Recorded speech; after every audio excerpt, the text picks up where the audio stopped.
Call the council meeting to order. And there's two amendments to the agenda. In new business, there's a point 3 on livestock evaluation. And in committee reports, there's point 4 YPIA meetings. Other than that, do I have a motion to accept the agenda? McGowan and Bodden. All in favor? Carried. Declaration of pecuniary interest, if any. None noted.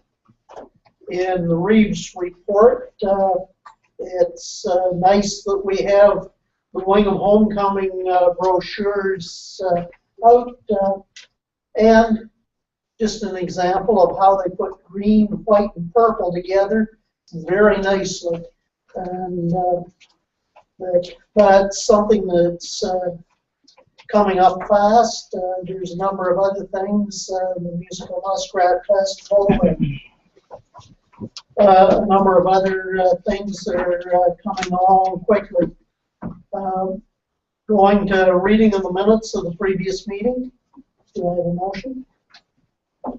Campbell and Bodden. All in favor? Carried. Full list of deputations. Pat, do you want to introduce the first deputation, please? Yes, so I really wanted to first start off and say that our aquatic center at the complex is something that our community can be very proud of. They draw participants of all ages, from about 6 weeks old up to, oh, I won't say how old, but all ages and skill levels. And it's really from quite a distance they come as well to our programs, and it's a testament to the quality of programs that the team puts on there. The department has been led over the last 8 years by Kim Scholl, our aquatic supervisor, and really we continue to grow and flourish as a program. When most of us think about going to the pool, we think about cooling off, having some fun, or maybe getting some fitness goals achieved. But what we often don't think about, or rarely do, is how many certifications, requirements, mandated rules that must be applied when you operate a public pool. And it's our team at that aquatic center that makes sure that happens every single day. Because when something goes wrong at the pool, it goes very wrong very fast. And we can proudly say that we've never had a critical injury or incident at our aquatic center since it has opened, and that's a testament to our team. And so each year we have a lot of staff turnover because just as we get all these students trained, they start at 16 with us, soon they're in grade 12 and moving on to university, and the next crew rolls in. But what really makes the Aquatic Center tick is the core of that team, which is Kim Scholl, and I'm going to let her introduce her day guards, which are here tonight. So anticipating all this turnover that we get, Kim and her day guards, they offer the Royal Life Saving Society program, which trains lifeguards. So that's your Bronze Cross, your NLS, your water safety instructor programs. And in 2013, the North Huron Aquatic Center was the recipient of the M.G. Griffith Cup. And this is awarded to a municipality with a population of 10,000 or less in their efforts to operate the largest life-saving program in 2013. So the staff were unable to travel to their annual awards presentation in Windsor, so they shipped the trophy here, and we're going to present that to them tonight. So I'm really proud to introduce Kim Scholl, and she's going to actually take a moment just to talk about some of the successes and accomplishments we've had so far in the spring of 2014. Kim, do you want to stand up and introduce your team and give us a little update? Sure. Okay, so this is Tammy Lamont, and Tammy's been with the pool for about 10 years. And Renee Borkman, stand up, girls. You're part of it too. And Renee's been there for 9 years. And so we've worked together as the core of the daytime staff, and we've had a few of high school students that are gone on and done their 5th year that have helped us out, running the bulk of the programs as far as lessons and the aquafits and guarding of our important daytime swims. So the girls and I, we have worked really hard over the last couple of years to build our program, and we've all gone on and taken different certifications, and we're all certified to teach the advanced courses now. Tammy does the NLS program, which is teaching the new lifeguards coming up, training them, and she can examine them as well. And she also does first aid and examines first aid. Renee does first aid as well, and she's an examiner for that as well. They both teach bronze medallion and bronze cross, and as well as I teach the bronze medallion and bronze cross in first aid as well. And I do the instructor side of things, where I teach all the new ones coming up how to teach lessons. So anyway, that's kind of an overview, and I couldn't operate on a day-to-day without them, because they are my sounding board and they are a great support to me. So I really appreciate all their efforts that they do in the aquatic department. Kim, can you just also share a little bit about the new Maitland River program and stuff like that you've started? It's been a really exciting and busy couple months. We've partnered with the Maitland River Elementary School, and we're teaching lessons to grades 1 to 6. So we're putting about 300 children through swimming lessons, starting in April through to June. So that's about 80% of the school that has opted to take swimming lessons. There are some that decided for various reasons they were not interested in coming, but that was fine. So we're teaching a couple of days a week, morning and afternoon for sure, on Tuesdays and Thursdays. As well, another initiative was Alice McDowell didn't want to see the kindergartens being left out of the program, but felt they were too young to undergo the busing down to the complex and the changing and all the requirements that the little ones need. So I suggested we do an after-school program for them. So that after-school program, it was our first year for doing it. The parents were responsible for picking up the kids from school, bringing them down to the complex, staying with the children while they were in the pool, and we offered that from 3:30 to 4:30, which in our department is kind of a quieter time of the day. So we ended up with 16 participants, which was enough for 4 classes on Tuesday night. So that was a start, and I was really pleased with the results for that. I think the parents are very happy with that. And my hope is that word of mouth from these parents will help grow our numbers for next year as well. On top of that, we're doing Swim to Survive, which is a life-saving program for grades 3, and it teaches the kids what to do if they fall into the water unexpectedly, how to survive that. So we've got, we had 4 schools that participated in that, which was about 143 swimmers altogether. So that's a great initiative. We're helping those people, know what to do and survive if they do fall into the water. We've got some other school-based programs, a couple homeschool programs. Sacred Heart Teeswater came down for lessons. So that was 108 swimmers. And then our public lessons this year on Wednesday, Tuesday, Wednesday, and Saturday is running at 211 students. That's up 10% from last year. And private lessons are up as well. So in total, just for the spring, for the 9 weeks that we run, our spring program, we have 810 children in swimming lessons, which is a huge accomplishment. So our numbers are growing by leaps and bounds. And I know Maitland River, I've had a conversation with Alice. She is very impressed with the program, and we're continuing to build that partnership for next year as well. So anyway, that's all good news for Wingham.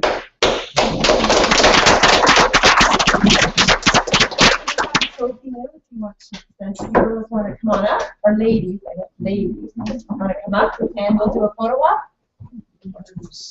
Maybe we should do it just, I don't know, Pauline, you're always the expert on this. Maybe right here. Would you like to do that? Just someplace that's not in front of the window. Okay, so why don't we use the counselors over there as the backdrop there.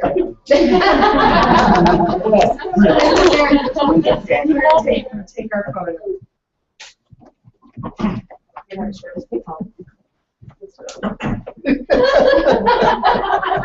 Well.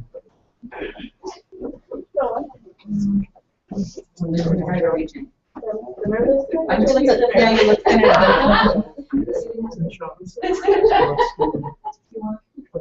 okay, there where she's not adjusting. Sorry. That's perfect. Okay, now. Thanks.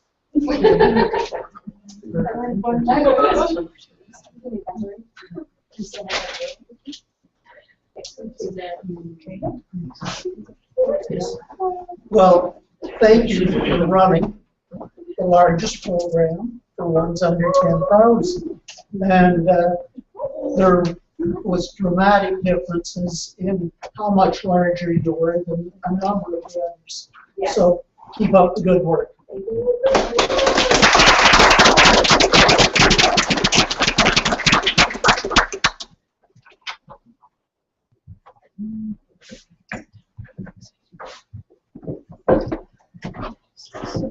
Okay, for the next delegation, we will have Connie introduce them. Okay, the next delegation should be getting fairly familiar to us. I'd like to welcome back Laurel Armstrong, Beth Ross. Dave Reach is also part of the Alice Munro Writers and Readers Festival Committee. And as always, Karen Stewart is going to be speaking on our behalf. So, really.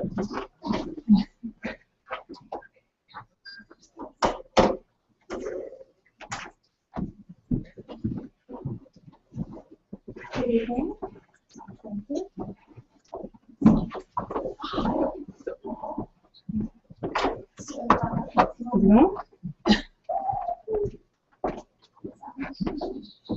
Just wait till the dog. Yeah.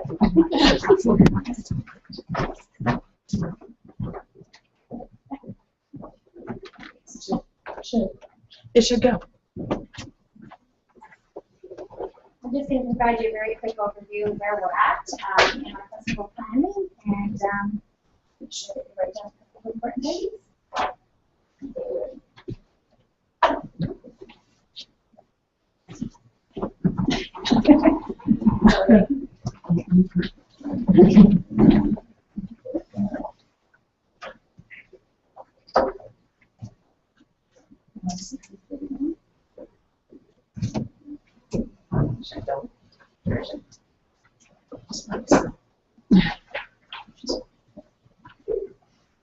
While you're here, give us an update on Friday night. Friday night was fabulous. We welcomed about almost 200 people to the Follow the Light, the trail walk with lights, which was great. We had 12 or 15, 12 different sites with different artisans, canoe makers, and skinners and weavers, and fly fishermen who had his flies there. These are fly fishing crafts person, I guess is what you call me. We had wonderful harvests, including a gaggle of harvests, including that. And a gaggle of harvests, which was great. What was there, 10 or 15 of you? We had 12 of them, which out in the wild, fantastic, and musicians, and yeah. So it was great. Here we go. Good. Now I can't see here though, so okay, so we're gonna guess. So we'll just see if it works. All right. So we're just yes. Okay. Great.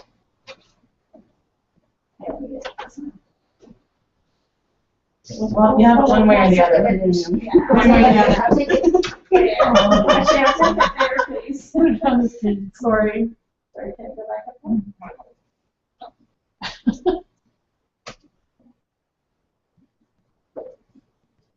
There's some. Okay, great.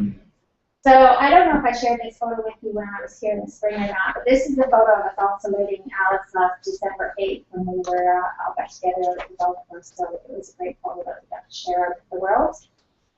Our short story competition, the entries are beginning to arrive. We've had a lot of inquiries, so they're from writers abroad. So there seems to be much interest in and awareness of our short story competition and festival, which is great.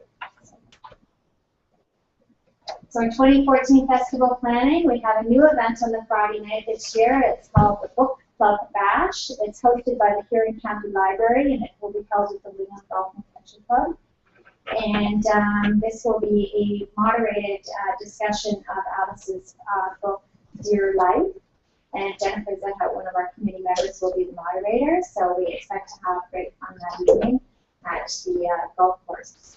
On Saturday, September 27th, we start off in the morning with 3 writers' workshops.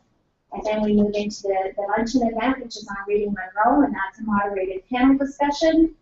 And then we will direct people to the Huron County Museum and the Literary Garden to spend some time there. There will be docents on site that will talk about the Alice Monroe collection across the street.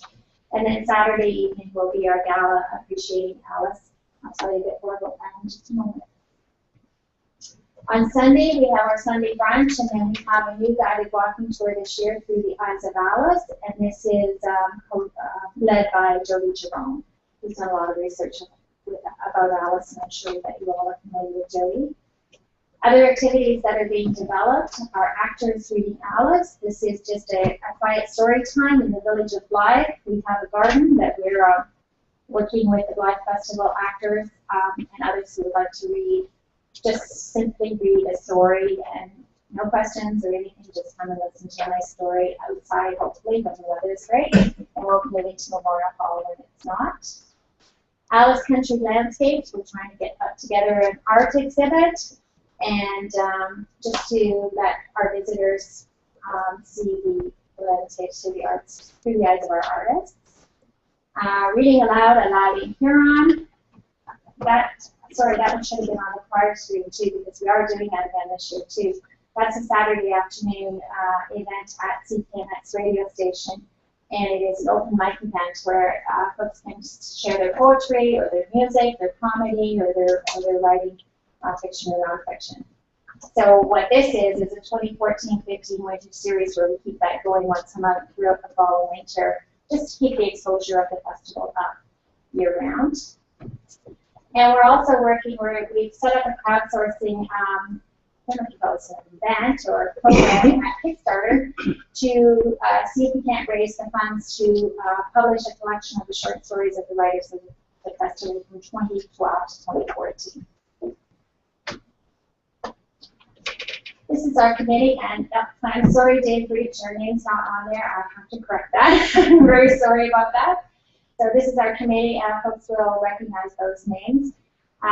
We are also working to, with the Alice and her family, to hopefully get her name to the festival as an honorary patron.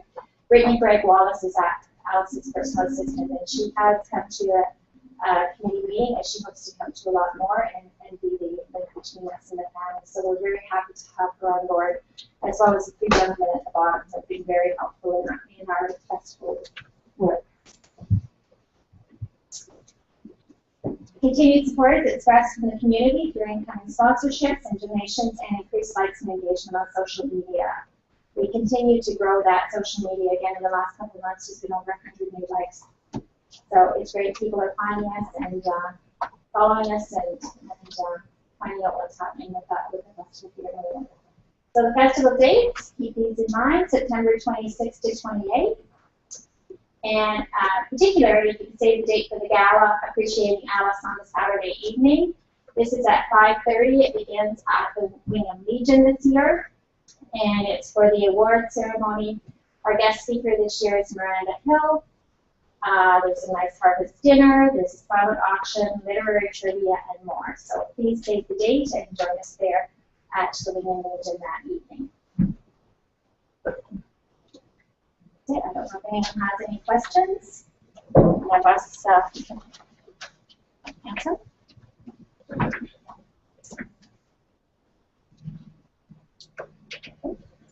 Must have done a full job. Everybody has to think about it for a while, and Well, please call the anytime. committee's around if we have anything, so That's right. we will be in touch. Great. Good. Thank you. Thank you very much.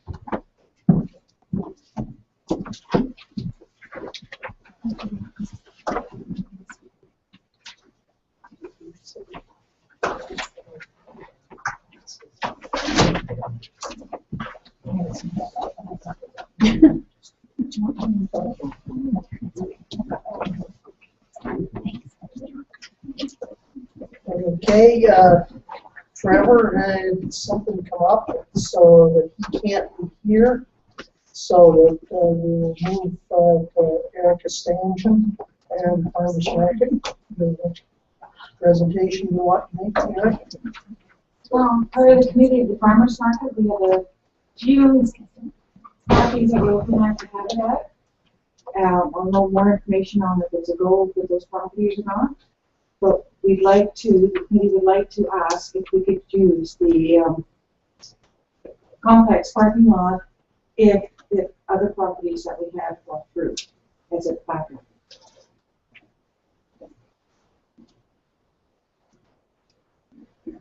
Certainly, thanks.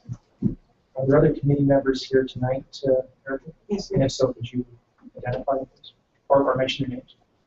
Joanne? And that's it. Oh, sorry. Oh, sorry. I said beside him, I didn't. Sorry. And Kathy. I wanted to call you something else. I'm sorry. Anyone else in the public gallery who's a member of this committee? No. So just Brad, Kathy, and Joanne. That are here, yes. Oh, they're here tonight. Okay. Great. Are there details around the farmers market and before we have any, we contemplate allowing the property use, we have to know sort of some details for operations and the framework of how to run business plan, possibly, like those sort of things. Okay. That is the way that I would look at it. That while I haven't been personally involved in any of the farmers markets, I have been involved with a number of people that have worked in getting them started and putting all the framework in place and having things set up so the inspections can be done on a regular routine basis is one of the things that is really looked at. And we would have to have basically a full listing of how it's going to be run and how it's going to be scheduled. And we would definitely have to know all that before we would look at letting municipal property be used for it. All right, so you want all that information beforehand. That's the parking lot is just an alternative place. We have other properties already in motion. Yeah. And stuff like that, but it's just an alternative if something falls through. We have the health department being contacting us tomorrow. We have a few other things going on tomorrow. I know more in a week. but I'm not sure if, what's gonna happen. It's just a week.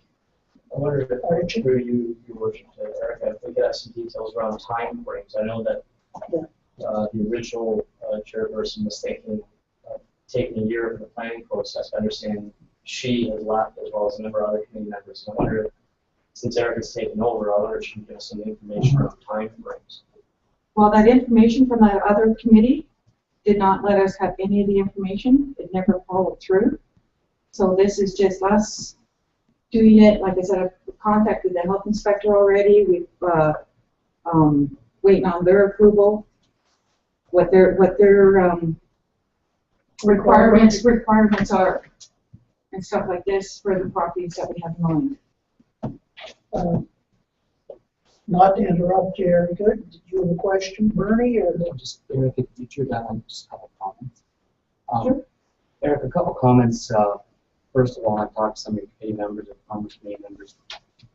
We just spent $1 million putting the pavement down on the complex, so I'm not sure we'd be very interested or happy if somebody was to put tents up for shades and drive the poles into the pavement. That would be a concern of mine. But the bigger concern is, and I got that information when we were doing the BIA presentation, you made shade was very important.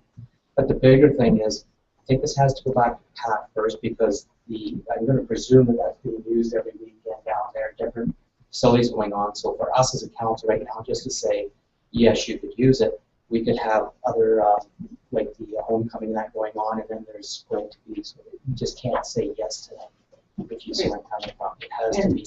The other comment there, well, who's ever silly enough to put the pegs in the concrete floor is pretty silly. Go to Brussels, Yeah, well, Friday night. I used to live in Brussels, and Yeah, they did. I had nothing big to say about Brussels. But anyway, that's a situation where that would have to go back to our staff. Well, yeah. But So do you have a time frame then? Like, when you want to we do, we don't. It all depends on the health and safety inspector tomorrow and stuff like this, and like I said, what their requirements are and stuff that is needed. Okay. And like I said, the parking lot would only be an alternative for that. Yeah. Because there's a few other things we have to get in motion. We were hoping for this weekend, but it just ain't gonna happen. Yeah. Things seem So, things down. but yeah. Just so you know ahead of time, Yeah. probably, there'd be those concerns. Yeah, but I just wanted to make it like noted to you guys that We appreciate we're hoping that we don't have to use the parking lot, but as an alternative only. We appreciate it. So just to give you a heads up. Yeah, but we definitely appreciate that, but as the Yes, managers of the No, township property and like the scheduling and. Well, yeah, I understand that. I've had more like within the week. It's just certain things didn't happen as fastly or as quickly as hoped. So Dave has a question or Um, comment? I've participated in a number of trade shows and craft shows and so on, and I have to provide certificates of insurance to participate in all those. Are you requiring a certificate of insurance from your vendors? And if not, you should. okay, I've never heard of that. It's not up on the. I didn't quite catch it all when I was reading the from the Health and Safety Board and stuff like this. I know we guys inquiring about insurance, and like I said, we'll know this week. It's just everything's all within a week or so. Supplementary. We and all of the trade shows that I participated in, we have to provide a certificate of liability insurance of minimum $2 million. And that's also a trade show that doesn't. Food vendors are applying the same thing. Yes, yes, I understand, but farmers market is one category, flea market is another category, and trade show is another category. They have their own rules and stuff. Like, I'm not saying you keep saying trade show, but Okay, I was participated in farmers markets. Yeah, I yeah. have to provide the $2 million liability insurance certificate. so, but So maybe what we could do then, if see how the communities make it with their other two sites, and then they can come back to us with the additional information and liaise with Pat as well about know what dates they're looking at. Well, And with feelers that you have out for other information, within a week or 2 weeks, you're going to have a lot more information. Well, yeah, like I said, I was hoping things would progress a little quicker, but it, you know, when you're dealing with the government, it never goes as fast as you want to. So. Okay, just so I'm clear then, I just want to be, I'll ramble off a list of things that I will require so that I can support your request to use the complex parking lot. It's not me, it's our department requires. No, I And understand. anyone who rents, whether you're renting the arena floor or a piece of pavement, we require. So we need to understand who the host is hosting the event, how much insurance liability you have, as well as each of your vendors will have. What space is required, how much of the parking lot, so we're looking for a site plan, a site map. What time of day are you interested, what days of the week, what arrangements will be made for pedestrian safety, because it's a parking lot as well as now farmers market. So you've got the mix of cars and kids and all sorts of things like that. What the plan is for the parking lot, if we do have a large-scale event, a big wedding, or the space isn't going to be available necessarily every Saturday, for example. Power requirements and how you're going to get power to your vendors if they require it. That'd be up to them. Okay. But you can understand they're going to have to provide that information to us if they're bringing diesel on site or gas on site. You have to be aware of that and how they're handling safety around that. What are the plans in the event of a medical or weather emergency for your public? Is the expectation that the complex would be open and staffed, because there are some times that we're not. So we have to make sure that what your expectations are being met from our side as well. And also the tent issue, obviously, with holes, what your policy is going to be with that. And if they do, who's going to pay for that? Our policy is it's no tent pegs at all. It's in our thing, there's no tent pegs. The only way you can secure your tent down is by sandbags or watermelon. So it sounds like you've got started on a plan. I guess what we're looking for is the whole plan. Well, yeah. If you need the site, it sounds like you may not, but if you're coming again, and when you say liaise with me, that's what I'm looking for, is all that information. I have lots of the plans at home, but this was just to as an alternative. Like, perfect. So that's it. Okay. Here. Appreciate having the updates tonight, Erica. As you know, Patty Campbell has been the driving force. No, I didn't know. Okay, well, she's been the driving force on the farmers market initiative for almost a year. And she's been, I think, the spokesperson or the point of contact for the committee, the liaison between the committee and the township.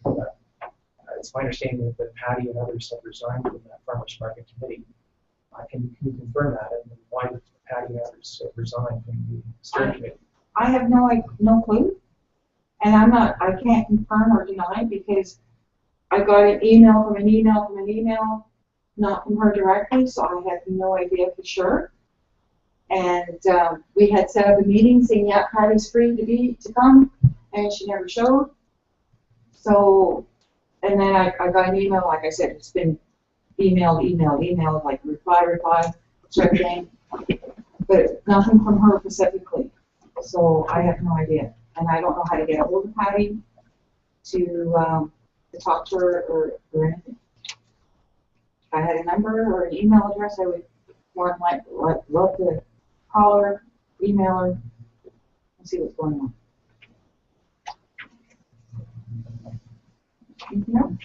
Okay. Well, but we'll be talking when you have a bunch of more of the information collected, and when you're able to put more of the plan of what you would actually like to do together as to how it would fit you. So thank you for now.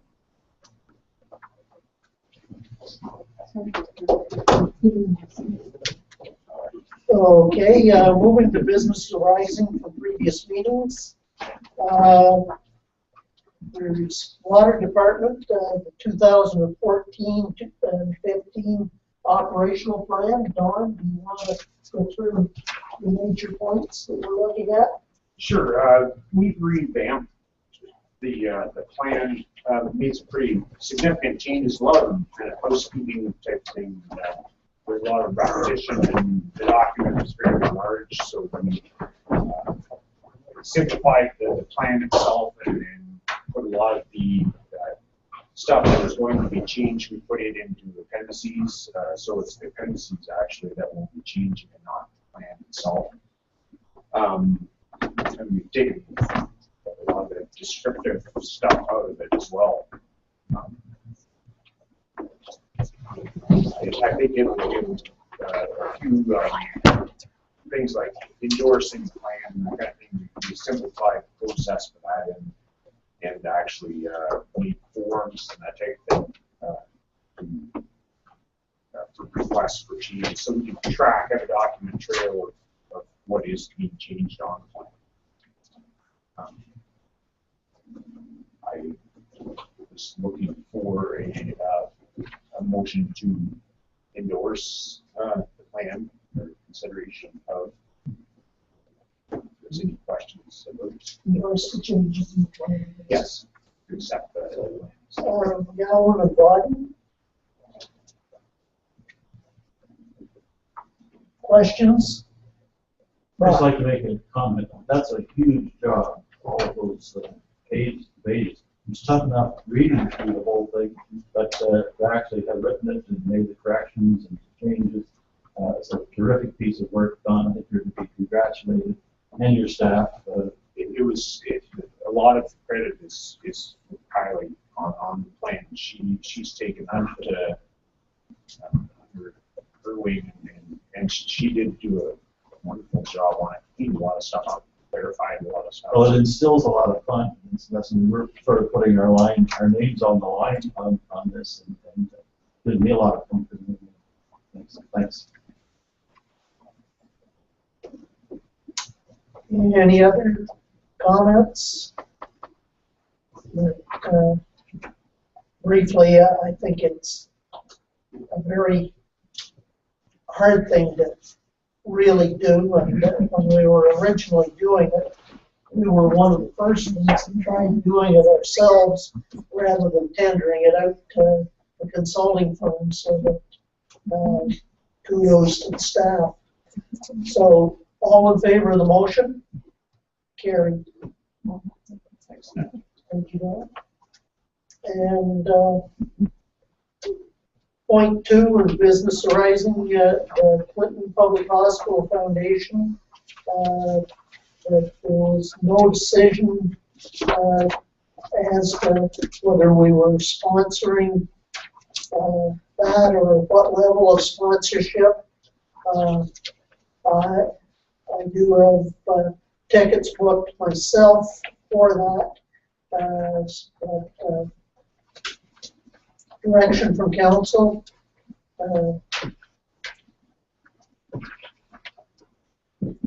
think we prepared to tell as far as getting community sponsored. Okay. Other comments? I would second. That's a motion. I recommend a motion. Mark? My wife and I wanted to make a contribution. I didn't know if there was any advantage to the township if we included that with yours, but I just sent it in on my own. Might as well. I'll send it in. Okay, that's good. And if there's no further discussion, all in favor? Carried. Okay. Health and safety was just there. And moving to CAO for municipal election update. Okay, thank you, Reeve. Just wanted to mention that local municipalities are working together to promote the voterlookup.ca website.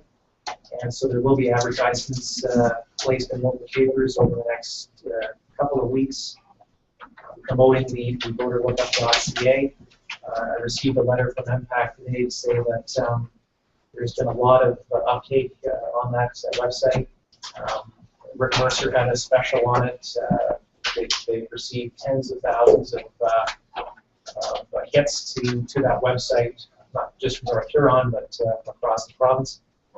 I also wanted to mention to council that that we're going to be setting up a computer in the hallway at the town hall, so that local residents who may be coming in to pay their water bill or their taxes could use the computer and check the voterlookup.ca website at that time, and certain staff would be available to assist if required. I've also included a note regarding the Compliance Audit Committee.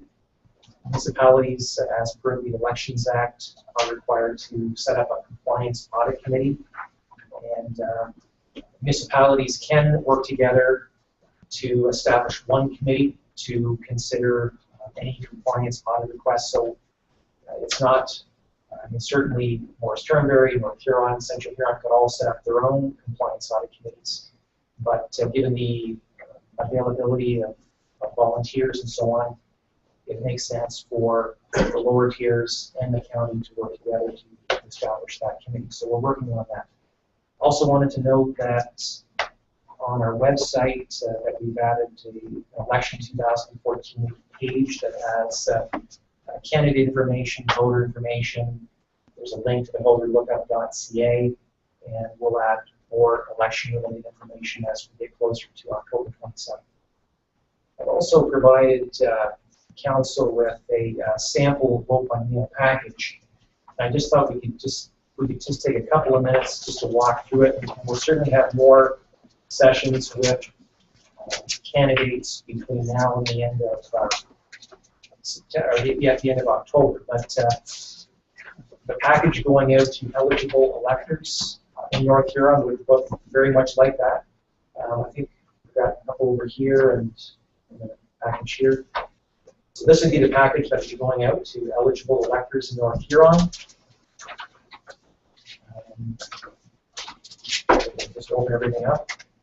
So the first page you're going to come to is going to have the elector's name and address, some information on the ward, and there's clear voting instructions. The first thing you're going to do is sign the declaration form. Okay, an unsigned declaration form will result in a spoiled ballot. So what we're asking is that eligible electors sign where it's highlighted here. They're going to tear that off, okay, and they're going to put it in the yellow envelope. Okay, so they're not going to seal that for now. Okay. Then they're going to complete the ballot, and there's a sample ballot here that's been provided. It lists the choices for head of council and the councillors for the wards. So the elector would complete the ballot and insert it into the white ballot secrecy envelope.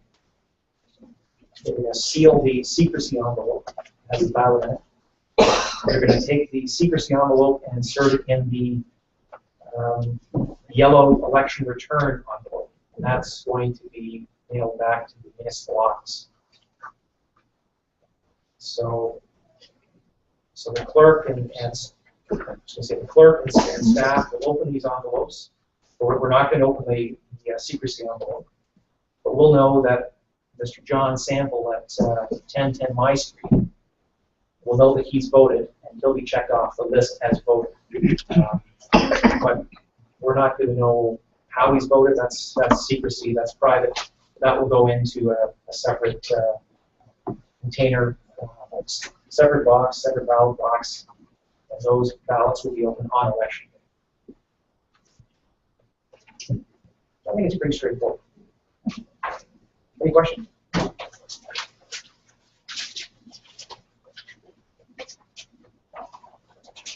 Okay, and as I said, it's certainly our intention to have sessions with all of the municipal candidates so that they're familiar with the package that will be going out to electors probably late September.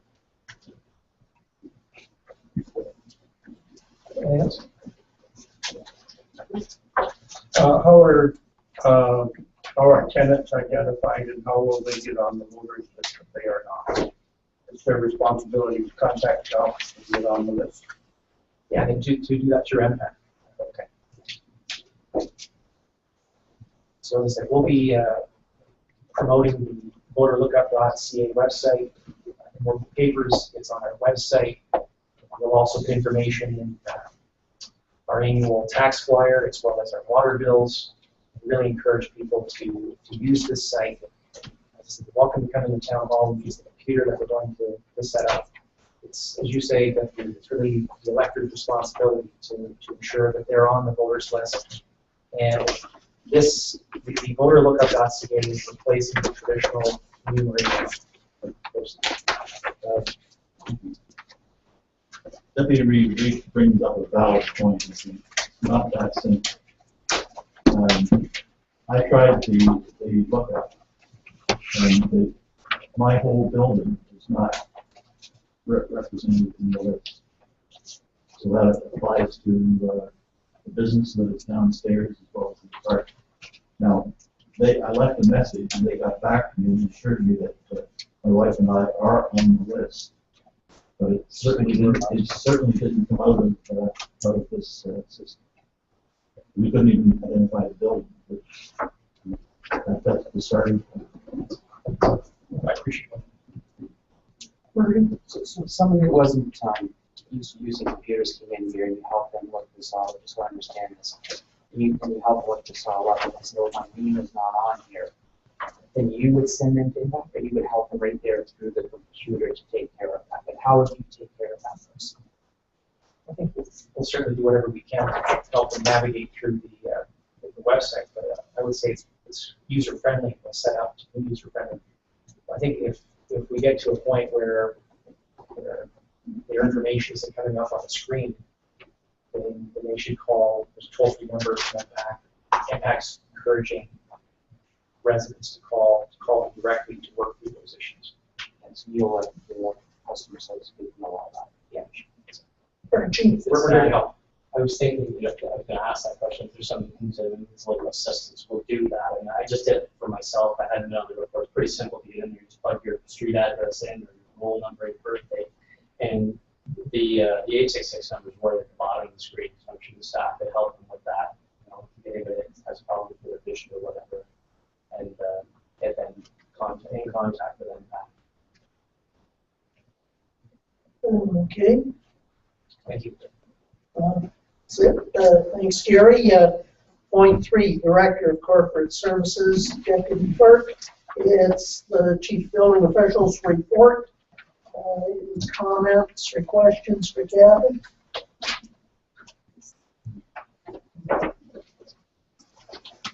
Okay.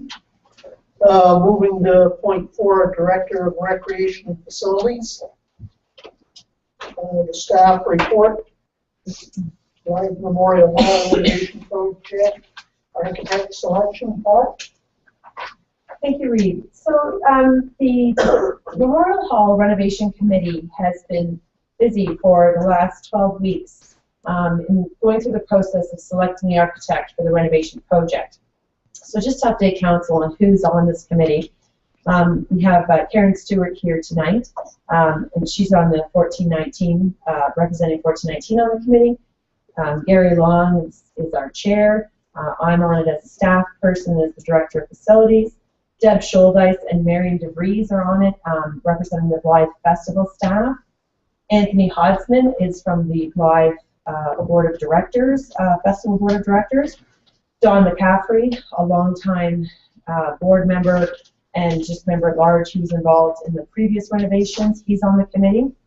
We have Andy Lubers, who's representing the Blythe Legion.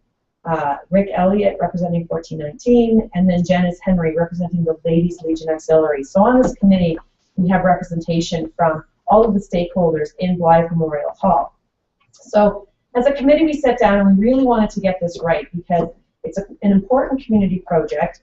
It's a large renovation project for one of our flagship assets, and really looking at an architect that had theater experience, renovation experience, community assembly space experience, heritage building experience, the capacity to take on a project of this size and scope, and someone that could also work with the scanning that was done by Huron Geomatics, so the technical expertise to handle all of that data. So in order to assist the committee, a consultant was brought on board to assist with some of the technical understanding of the architect data that they were telling us what their experiences were, so we could assess that. So a three-step process was started. The first was an RFQ, and 7 architects were invited to submit a request for qualification expression of interest. So those groups all had an opportunity to submit their interest. That submission was then scored, and then 3 were selected from that pool to do an RFP. And that was John Rutledge Architect, Alan Avis Architect, and Terry Marklovitz is architect. And most of us are familiar with John Rutledge. Alan Avis is out of Goderich, and Terry Marklovitz's firm is out of Stratford, and he was involved in the Avon Maitland renovation theaters down in Stratford. So all 3 very qualified candidates. They were then to submit a written proposal in response to the RFP, and that was then scored and looked at across the board. And then the entire committee spent a day with interviews. Each proponent was brought in for an hour interview and Q&A, and then the committee was able to score and rank the proponents based on the interview. And so the final step was once the scores were in and the proponents were ranked, then we looked at the fee envelope. So it's a little different than a tender where you look at the price first and go pick the lowest bid, because we're picking a service. In our North Huron procurement policy, it's the quality of service that you do the selection by and price second. So once we had ranked them, we wanted to make sure that the price that was on our top candidate was indeed in line with what the fees should be. And so in the end, after all of that, it was quite a process. I'm sure Karen and Gary can attest to that, to make sure we got it right. Because, I mean, just to give you an idea, on the $2 million or $1.9 million renovation, your architect fees are going to run around $180,000. It's all of your engineering, all of your drawings, everything involved in this renovation. So you want to make sure you get the job done right. So we had 3 great candidates, but in the end, the committee has selected the proponent with the highest score and had reasonable fees, and that was Alan Avis Architects out of Goderich. His fee came in at 9.75% of construction costs, and that's how they rank their fees. That's a percentage of the total construction cost. The range of fees came in from 9 to 10.25, so he was right within the range.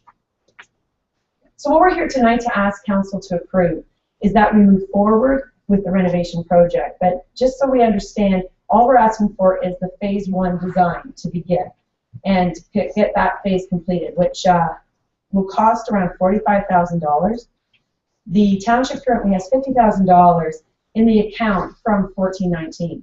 So this is not an expense to the 2013 budget or to the township of North Huron. This is being funded through 1419, through donations and grants. But because it's our building, it's our project, and approval must be given to go ahead with the project and hire the architect for phase 1 of the design of this project.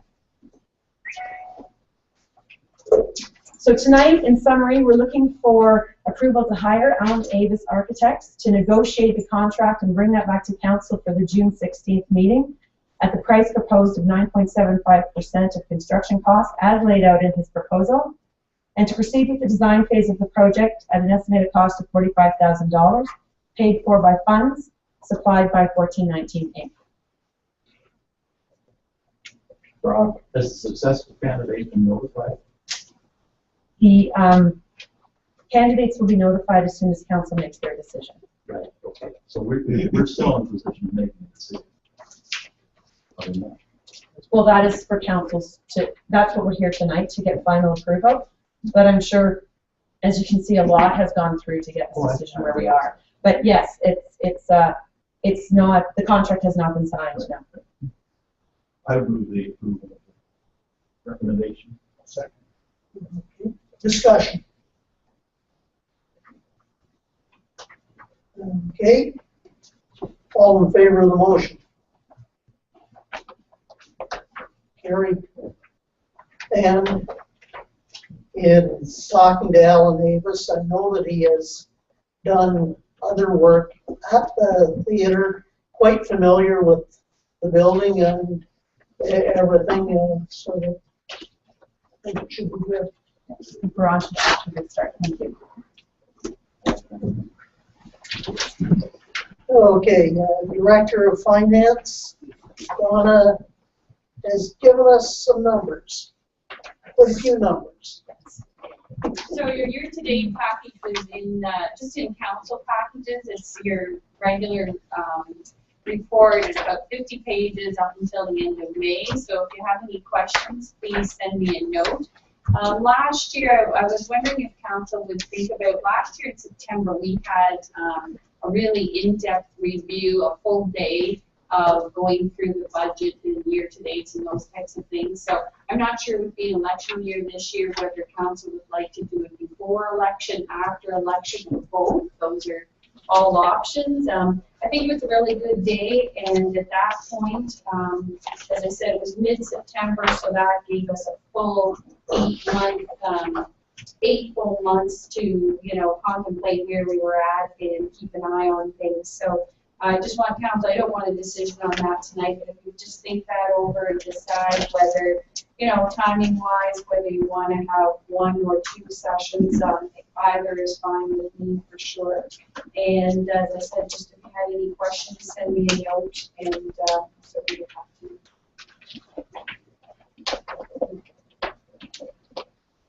Any comments or questions? Thank you. Okay. We'll contemplate that. Okay.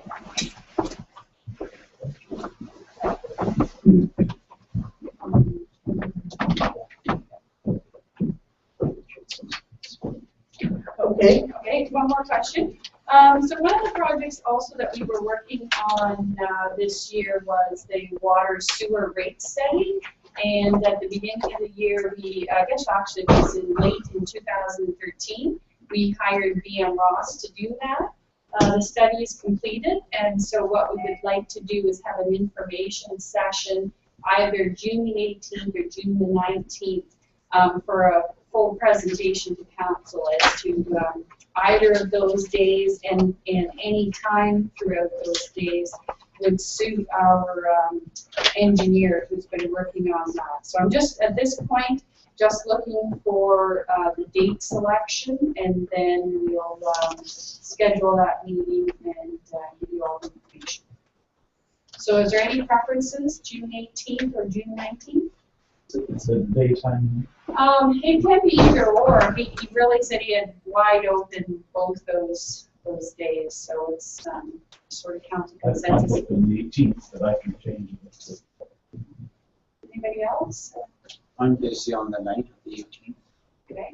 So how about we move to the 19th? How's the 19th for everyone? We set a different date for Stephen. Yeah, that's Yeah. okay. So the 19th. 19th. Okay. Okay, so 19th it is now. Do you want to go through day or evening?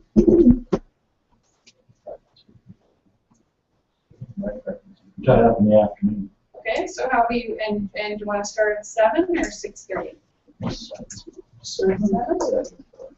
Okay, so June the 19th at 7. Thank you very much.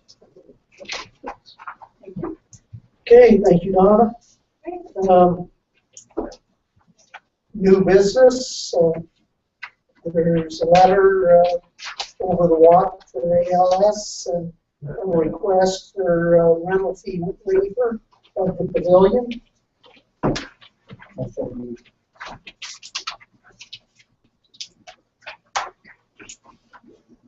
Bernie seconds.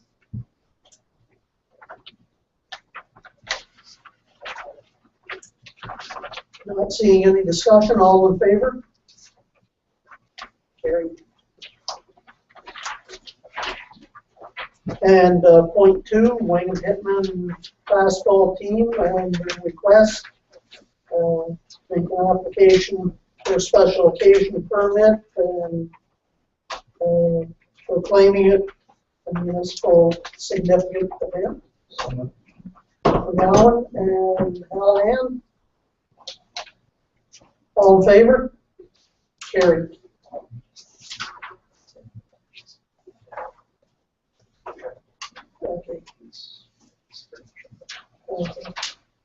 And Trevor wanted these sheets to be publicized and with the information about what the proceeds from the tournament do, and so that there's a number of them, so that and the point number 3 that we added is for I guess you'd say coyote or wolf compensation claim. And there's a handout on your desks about that. James? I'll make a motion to pay. I think he's done himself maybe too low in price because it sold my lamps. But if this is what he wants, that's what he. If he's agreeable for that. Yes. Who seconded? Ray?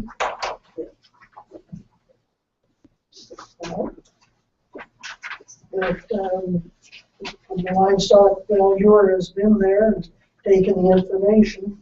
This is what we're working with. So, all in favor of the motion? Carried.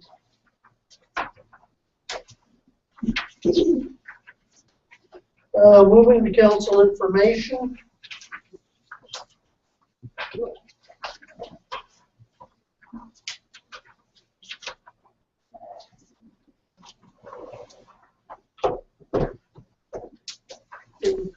Yeah, on check number 004135, acute environmental safety, and then it says asbestos training for $2,000. Who gets the asbestos training? As part of our asbestos management plan, which we started over a year ago, where we had all of our buildings assessed with their assessment or any of their hazardous materials. One of the requirements of administrative labor is that any staff receive level 1 training, which is awareness, and then people who would actually potentially encounter it in their workplace, such as the landfills or facility staff or the water department and public works, participated in more in-depth training. So I would say all staff at North Huron participated in that training. Thank you, Pat. Yep.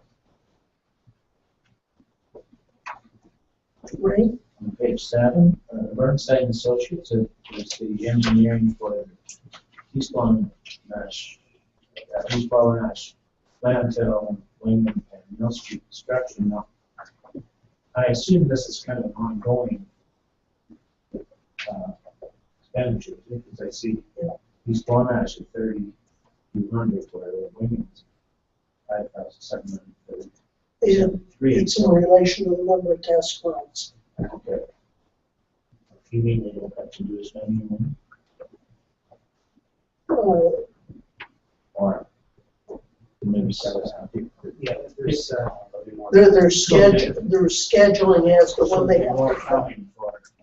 Okay. Oh, yeah. Yeah. Okay.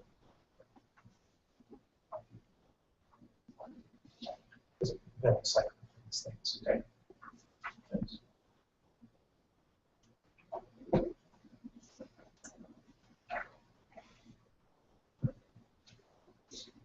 There's an offer from the IESO to come and do a conversation with us about the cost of electricity or how to reduce the cost of electricity. I think towns would be interested in hearing that, considering the hydro bill that we'd be paying, whether we're personal or for the town itself. I'm not sure if this is the institute you actually asked why the rates are so high, but I imagine if we ask everybody we can talk to, maybe we'll get to some place where a light bulb will come on. I did a little bit of research, not an awful lot, but they're part of the game too. I'm not sure that we would get an objective response to that. I mean, they could provide very useful information to us, I'm sure. But I would really want to balance it off with somebody else's view. We have had different companies in the past that do electrical audits. Like the complex a number of years ago had an audit done, and through the measures that they recommended, we changed all the lighting over, put different circulating systems in and things like that to assist in saving money where we could. I would agree with Brock, but I'm not sure that this is the appropriate group. There's lots of groups out there that will do energy audits, and I think one not so quite closely connected might be a better one to go with. They conduct the whole thing. They decide where power is going to be drawn from and where it's going to. And they're right in the heart of it's their business, and I'm sure they have lots of useful things to tell us. But Not everyone used to cost. We've been working with LAS, which has a program funded by the OPA, which is a lot of initials, but the Ontario Power Authority pays for these consultants to come. And they've been visiting our facilities. They've gone to some of the water department facilities. They've attended some of our facilities. And then they provide an audit and report. It's completely third party. They're just looking at your motors and systems and lights and time of use and things and giving us tips on what we can do. Most of those tips cost money. But, for example, the museum now needs the furnace to be redone. So we can turn to that report and get specific data and examples of what he's recommending we install to be the most energy efficient heat system we can put in there. So we are accessing that kind of help on a regular basis. Sure. Here. Okay, I just wanted to highlight point number 7, the item number 7 for the Avon Maitland District School Board. We would like council to have a elected representative attend the upcoming board meeting. I know that council has sent a representative in the past, and Councilor Bailey went last year. Just wondering how you want to proceed. Do we have a volunteer?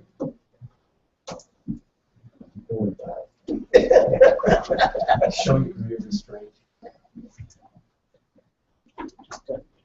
Just wondering if there's any specific questions we would be asking this group. Because 2 o'clock on Friday is kind of a time set on my life that's valuable. If it's raining, it's okay. No, it's interesting to go and it's interesting to listen to, but I think it should be more of, do we have questions, or do we have concerns about the new school up here that we should be addressing, traffic, whatever. it's a very short program. I don't think there's any room for discussion. It's just a social thing. It's basically quickly running through a number of major things for the year. When I have attended, there wasn't a lot of discussion time. When I attended, of course, what I suggested, I just wondered if we was going to clean up the sidewalks. And it's the buy-in, so thank them very much for putting new sidewalks in for us. Apparently that got taken off the record. So you can actually say things. It got quite a half an hour to figure out what's going on. But anyway, if there's no question, then I honestly, I'm not seeing a reason.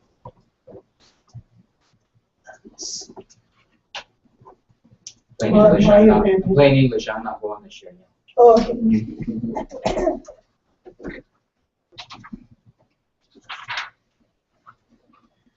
Okay, but I'm not sure what all will be happening.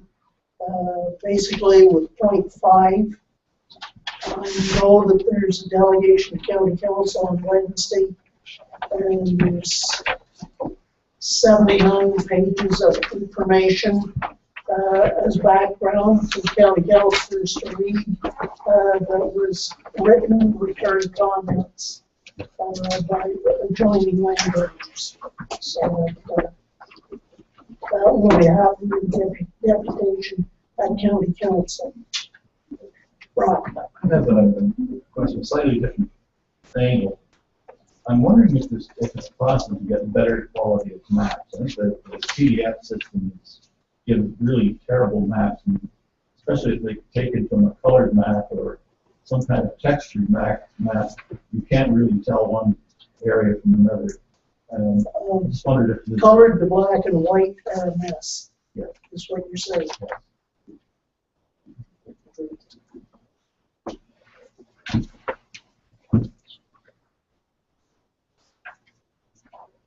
And I'm not sure how many in the municipality got the letter from the Ministry of Natural Resources on the species at risk, wavy rayed lamp mussel. I know I did with property adjoining the Maitland River, so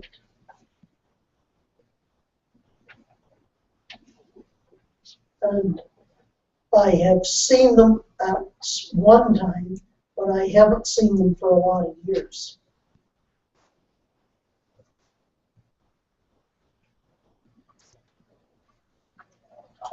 And in case anybody was interested, there's the Municipality Assembly of Huron's public meeting for the 5-year plan review. That's just if anybody was interested in attending that. Move that we read, order, and file these items. James seconds. All in favor of the motion? Carried. Okay. Committee reports. First, Maitland Valley. If there's anything extra or any questions for James on it. Right. I guess, James, are they leasing the phones for this year or no? No, it's not for this year. They are going to be putting 10% probably in the fall of this year. Request for proposals. So 10 year. Yes. And so it's an operating this year then? It is operating as usual. Yes, as usual. Yeah.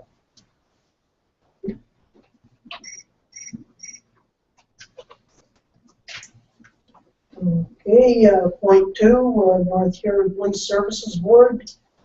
There's a copy minutes within the package. The board did pass a motion to go ahead and order 2 of the digital Huron body cameras and utilize funds that they had set aside for which fund was one of the capital funds. They had some leftover money. They've been a very good success in the trial that we've had with the body 1 video cameras and collecting evidence. And you'll note in the minutes that, well, it's not in these minutes, it'll be the next one. The fingerprint scanner, part of the equipment has arrived. The RCP now is requiring that they do specific scanner. We're not allowed to do it the old way that we used to do with inks. They have to be scanned into the system. So part of the equipment, it's been budgeted for in the capital in the budget. So part of the equipment has arrived, and we can work through that to get that installed and running. Okay, thank you. Wingham and Area Health Professionals Recruitment Committee. It's a lot of pages, a lot of numbers, but okay. And on your desks, there's a copy of YPIA minutes for May 29th.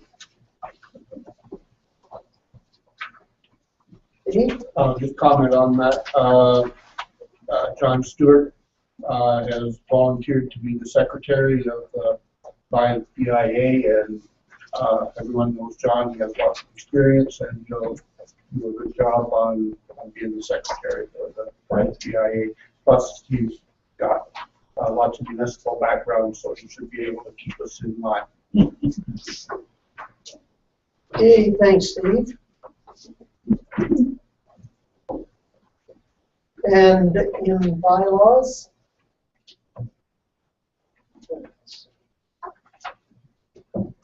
the bylaw number 34, 2014, being a bylaw to appoint persons, including council members, to various boards, committees, and associations.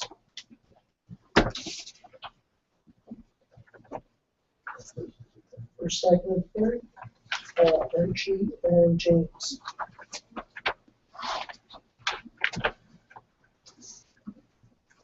All in favor? Carried.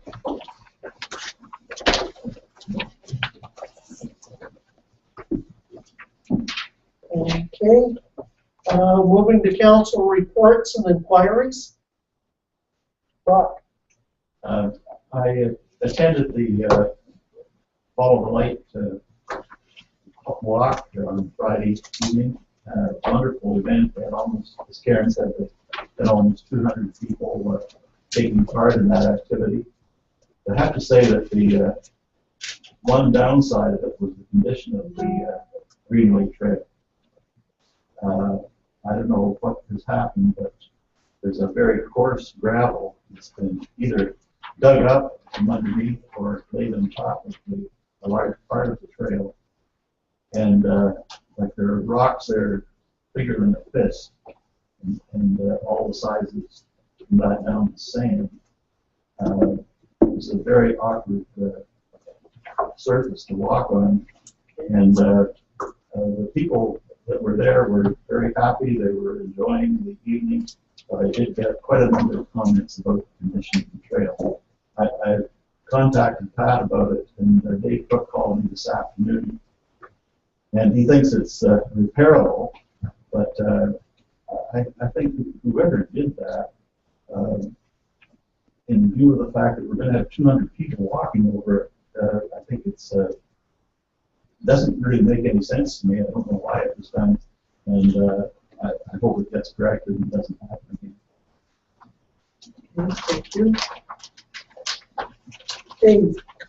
Back a couple of months ago, we put a request in the county about the speed limit coming into Blythe on County Road 25. Have we heard any more on that? I have not received anything, but I'll check with Greg in Public Works.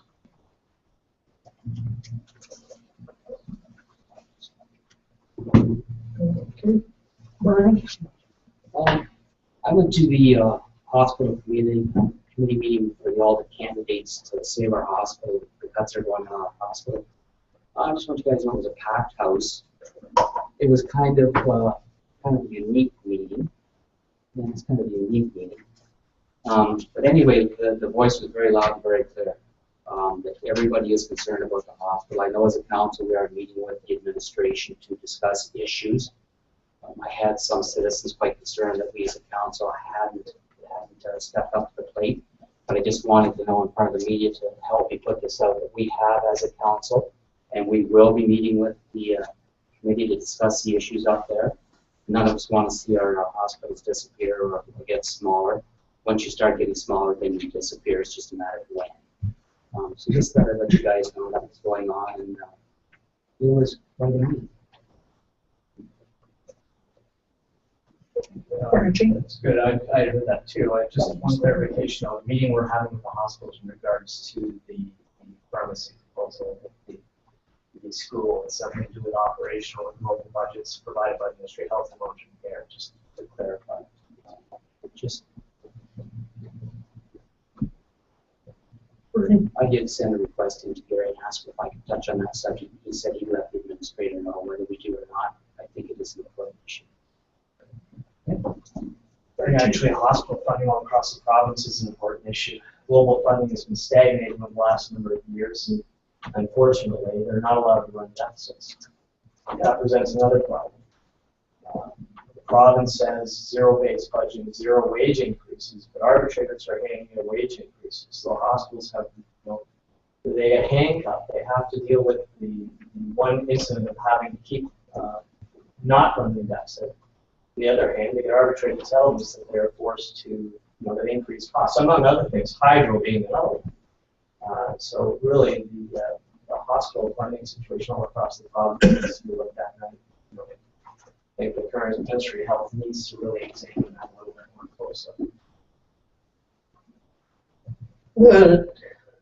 I attended that meeting as well, and it's one of those things that you probably attend 3 or 4 different groups before you get, I'll say, most of the story, and I'm not saying that you can get all the story, but I know that the administrator at the hospital gave a few comments to the recruitment committee at the start of the last meeting, and that I think he will probably be willing to give those same comments to council when we meet with them.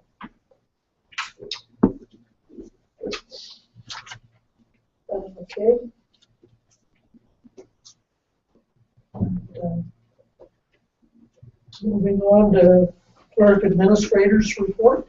Oh, or did you- I was just going to say, and perhaps the clerk is going to speak to this, that a meeting has been set up amongst school board officials and the engineers, as well as some parents and counselors, with regard to the traffic problems up at the school, trying to find solutions and work through those as per information. Thank you for those comments. Okay, moving to Gary's report. Okay, thank you. It's mentioned a couple of times that council are meeting with Carl Ellis and Rob Hutchison from the Langley District Hospital. That meeting's taking place this Thursday at 9 o'clock. And the main purpose of that meeting is for Carl and Rob to update council on the capital development proposal they have for the Wingham Hospital. There's aspects of that development plan that they want to initiate this year. That hospital officials have been working very closely with our staff, chief building official. So that's going to be part of the presentation. The other part is going to deal with the redevelopment of the Florida public school as part of the healthcare campus that the hospital is creating in our community. I know they're going to touch on the pharmacy proposal. So that's just a reminder for this Thursday at 9 o'clock. Councilor McGowan talked about another meeting that we're in the process of setting up. As the councilor noted, there have been some community concerns expressed about traffic flow, congestion, student safety in and around John Street, around the new Maitland River Elementary School. So we're proposing to have a meeting Thursday, June 12th at 1 p.m. with all of the key stakeholders that Councilor McGowan mentioned. The municipality's engineer will be there. The school board's engineer will be there. Senior officials from the school board are confirmed to attend. There have been several parents that expressed concerns that they will be there as well. Councilors are welcome to be there. It's a community meeting. We want to have a community dialogue about these issues, these concerns, and explore options. Chief of Police, Mr. Poole is available. Should we invite Morris Stringberry to come to that meeting as well, and maybe they would consider an extension of the road out to 86? I think they should be invited. I was just going to say, I propose that we have the initial meeting first and see what sort of resolutions and things bubble up to the top before we. And just because it is a Wingham traffic problem. I mean, but they contribute to it with their students. Well, I think it's splicing hairs, but I'd rather have a good, wholesome meeting with the engineers about the traffic flows and studies and the parents and just kids, children's safety concerns, and talk through those with the school board and try to come up with some high-level ideas on how to solve the problem first. I mean, Morris Stringberry may very well be part of the solution. I don't know. I understand we haven't taken over some of the roads that are involved. Isn't that true? It was 9 a.m. June 12th at 1 p.m. 1 p.m. Also wanted to mention that I received information from the municipality of Morris Trimbury noting that they're having 2 meetings coming up regarding their new zoning bylaw. They have an open house this Thursday between 5 and 8 at Bluevale Hall. They're having a public meeting on Tuesday, June 17th at 7 p.m. in Morris Trimbury Council Chambers. I wanted to share my time with Connie and Pat. Mine's very quickly. I've been saying, all year that this is going to be a heavy a year for events. So I've got the latest marketing stuff that has just come through the office this week on your desk. So there's something there from Homecoming, Muskrat Festival, which is this weekend, and Alice Munro Festival. So there's some deadlines coming up. If you're a writer and you're going to send us your story, it needs to be in by August 1st. If you're planning on getting your canoe ready or your cardboard boat ready for this weekend. Time is running short. You're still working on that as well. So just if you want to share that information with anybody who's interested in attending our events, that would be great. Okay, thank you, Connie. Yeah, actually, just before I jump into this, I just wanted to thank Brock because he brings up a good point about the trail. There's acres and acres and acres of land out there and facilities. So when the public notices something is not right or not safe, it's really appreciated when you contact the department, whether it's a playground, the skate park, or the trail, because it's only as good as we last left it last time we maintained it, and there could be a problem. So bringing that to our attention is very helpful. I wanted to let everyone know how our morning of yoga went, which was held on last Sunday at the complex in the Knights of Columbus Hall. There was over 100 people in attendance in a yoga class, all at the same time with live music and candlelight and everything. And they were able to raise $1,227, which is going to the Logan Hallahan Fund to benefit Wingham District Hospital Foundation. So big thanks to everybody who was involved, all the dozen instructors who donated their time to teach the yoga class, the fitness department that put it on and helped with number of the fitness instructors in the area, and all the support from the volunteers. So it was a great event. Thank you, Pat. Gary? I'd like to get those sample both mail packages back. You're saying I wasn't supposed to bring them. Good luck. Thanks very much. Okay. Moving to the public gallery, questions or comments on subjects that we've been working on during this meeting. Thank you. Danny. To Deputy Rich for yourself, John Stewart, is he volunteering for that position? Because I was under the impression it was a hired position. It is a hired position. So he is being paid. Yes. Okay. Erica? I just have one question with the voting thing there. I know there's a lot of older people that refuse to sign their name. Is there another way of acknowledging them? Because if they don't sign their name, then their ballot isn't municipal, right? On your So if they don't sign their name, like I'm one of them, I don't like signing my name. It goes to John Blow. I don't know who it's going to, where it's going, but how does it get destroyed? I don't like my signature up there. And I know there's quite a few older folks that don't like their signature up there either. I've never heard of that myself. But I think you know that seniors, older people take their right to vote very seriously. I think they'll be exercising the right to municipal election. But I know a few people that won't because they have to sign their name. It goes one place and then the ballot goes someplace else. Is there not another way? No, I'm just asking, is there another way that they can say, yeah, that this is them without having to sign their name? Can they not come to the town hall and say, yes, I like to vote, to make their ballot known, is what I'm asking. Maybe ask it, Eric. It's a very interesting question. I didn't know either. I mean, I have lots of people that have had to sign the test to their identity, and they don't necessarily get a voter's card for a provincial or federal election. It's pretty common. I haven't heard of that, but perhaps it is a very well, I'm sorry.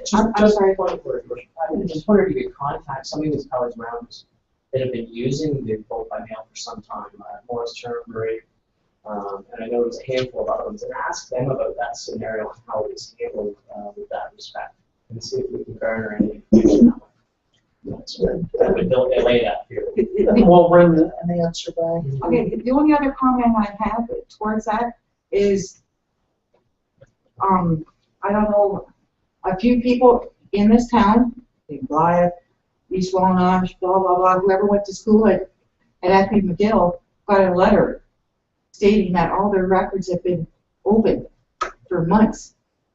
And that's not. No. That's not. I know it's not, but it has to do with with you're signing your Security name. of, Yeah, it's a security. You're signing your name. Now that got open for how many months accidentally? But it's the same. It's the same with your signature. those letters would be coming back to the office here, And and the yellow envelope has the signature in it. Those would be recorded, and would they be shredded then, or what would? We haven't, set up the The- process. that's what's going to happen to the signatures. I know, like I buy lottery tickets, you're supposed to sign your name. I give a different signature for that than what I do when I sign anything else, because I don't want my signature out there. The only thing we can say is we've got more work to do on dotting the i's and crossing the t's. Okay. Just to say, I don't know if this lays me views or not, that can happen in anything. I mean, every corporation is required a privacy officer, as is municipalities. They're required to have oversight over privacy issues around that. I don't know how often that happens. I mean, if one was never to sign their name, I mean, it would be difficult to get a house, to get a bank account, to get anything, even to sign a lease of any kind. Or even a purchase, sale purchase a car. So I mean, I think we could go to the nth degree on that. I mean, I think that there's obviously, we need to find out how other municipalities are dealing with that. It is in the municipal act that ballots have to be kept so long before they're destroyed after election. That's part of the municipal act. So as to the signatures, I would suggest that we find out where those declarations, what municipalities are doing with them after the fact as well. I would imagine that they are destroying them after a certain amount of time. We should draft a policy in that regard.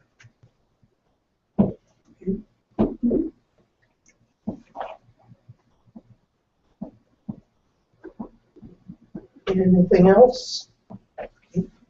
Yeah, it was brought up the museum needs a new furnace. I was just wondering if it was being put up for public tender. It will be, yes. We're just at this point figuring out the specs that are going to be required for that, but yes, it will be. Okay. My other question is, energy was brought up in the meeting, and about saving energy, and I just wonder,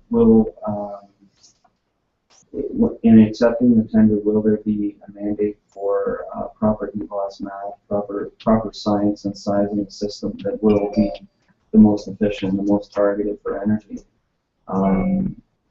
in consideration for acceptance of the tender?